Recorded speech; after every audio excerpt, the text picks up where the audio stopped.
Hello बच्चों, कैसे हैं आप? उम्मीद करती हूँ आप बढ़िया और एकदम मज़े में होंगे। बच्चों, आज हम पढ़ेंगे एक पाठ जिसका नाम है सर्कस। बच्चों, इस पाठ में प्रसिद्ध डिज्नीलैंड सर्कस के बारे में जानकारी दी गई है। तो आइए हम भी पढ़कर इस पाठ का आनंद उठाते हैं। अपने पाठ को शुरू करते हैं। सर्दियों की छुट्टियां शुरू हो गई थीं। रवि बहुत खुश था क्योंकि प्रसिद्ध डिज्नीलैंड सर्कस उसके शहर में आया था। उसने पापा और मम्मी से सर्कस में चलने की जिद की। 24 दिसंबर की शाम रवि अपने मम्मी पापा के साथ रामलीला मैदान पहुंच गया, जहां पर सर्कस लगा हुआ था। सर्कस एक बहुत विशाल तंबू में लगा हुआ था। तंबू को बिजली की रोशनी से सजाया गया था। चमकीली झालर सर्कस के तंबू के चारों तरफ लगाई गई थी और दर्शकों की एक विशाल भीड़ वहां मौजूद थी। शाम का समय था।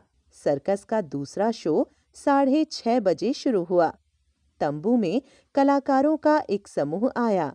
उन्होंने अपने करतब एक बड़ी रस्सी पर दिखाए और एक साथ हवा में कलाबाजियां दिखाईं। उसके बाद रिंग मास्टर और 3 शेर आए। वे शेर दहाड़ रहे थे। वहां पर बैठे रवि और अन्य बच्चे शेर की दहाड़ सुनकर सहम गए।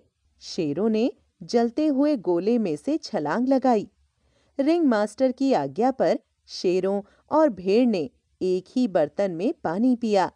उसके बाद उन्होंने 5 घोड़ों को देखा। चाबुक देखकर वे घोड़े दौड़ने लगते और रुक जाते। उसके बाद हाथी का आगमन हुआ। वह नाच रहा था और फिर वह एक स्टूल पर बैठ गया। हाथी ने कई और प्रकार के करतब दिखाए। इसके बाद 2 जोकर आए।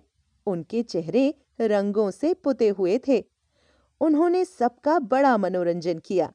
उन्हें देखकर रवि और अन्य बच्चे अपनी हंसी न रोक सके। उसके बाद 5 बंदर आए जो साइकिल चला रहे थे। वे अपनी साइकिल से उतरे। उन्होंने दर्शकों को सलाम किया और चले गए। उनके करतबों ने सबका मन मोह लिया।